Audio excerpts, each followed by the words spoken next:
Today marks the 2 year anniversary of the death of Ahmaud Arbery. He was killed on February 23rd, 2020, by Travis and Greg McMichael, along with an assist from their neighbor Roddy Bryan. They were convicted yesterday of a federal hate crime, and they were also convicted on those state charges. They will spend the rest of their lives in jail, and they should.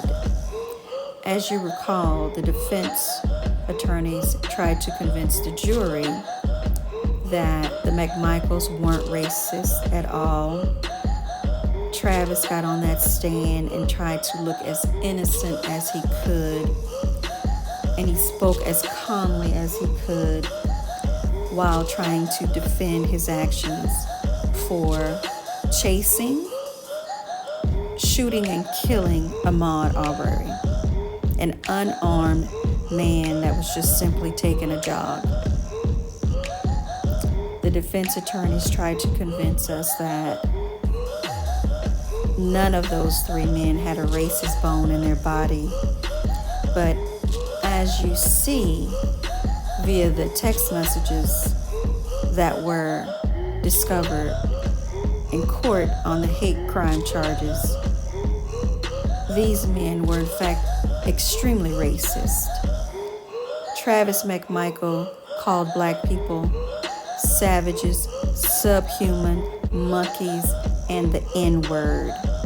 Now, Miss Jackie Johnson, you are up next because you are the reason why it took 2 months for an arrest to even happen.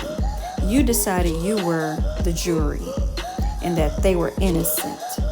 So there's a orange jumpsuit waiting for you, and there's a prison inmate number with your name on it. You are up next. You should spend some time in a cell just like the McMichaels and Roddy Bryan. Because Roddy Bryan, remember, the defense tried to convince us that this was just a simple-minded handyman, that he was not extremely bright. In fact, they tried to convince us that he was kind of slow and he had no idea what he was doing or participating in or the gravity of what could have happened. And he had no racist bone in his body. But the text messages tells the truth. The text messages revealed Mr. Bryan said his daughter now has her an N-word. Yeah, so they put on quite the performance pretending that this was not about race. But had Ahmaud been a 25-year-old white boy, this wouldn't have happened. They wouldn't have chased him, shot him. They wouldn't have questioned him about entering that house to look around. And we all know that. So Jackie Johnson, you are up next. Your prison jumpsuit is waiting for you. Your inmate number has your name on it, because without you, a lot of this would have happened sooner. The rest would have happened sooner. The parents would have had, I won't say closure, because I'm sure when she wakes up, she thinks about Ahmaud every day.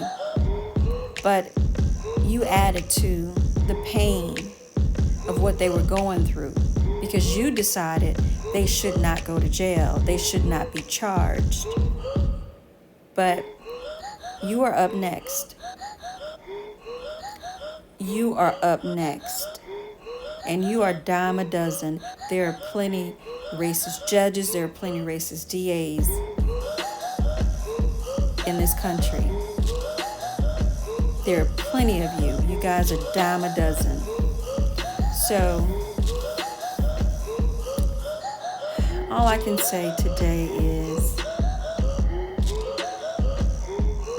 but before I get to that, the day that the McMichaels and Bryan was convicted, I was actually at a park with some kids, and I was thinking that, Ahmaud Arbery's parents will never get the opportunity to have one of his children, to spend time with one of his children in a park and to push them in a swing and to watch them on a playground and, to slide down, one of those slides and all of that stuff. They will never experience the joy of that because of what was taken from them, who was taken from them. And, it's a pain I never want to feel. It's a pain that I don't think anybody would understand unless they have experienced it. But condolences again to the Arbery family. Rest in peace, rest in heaven, Ahmaud.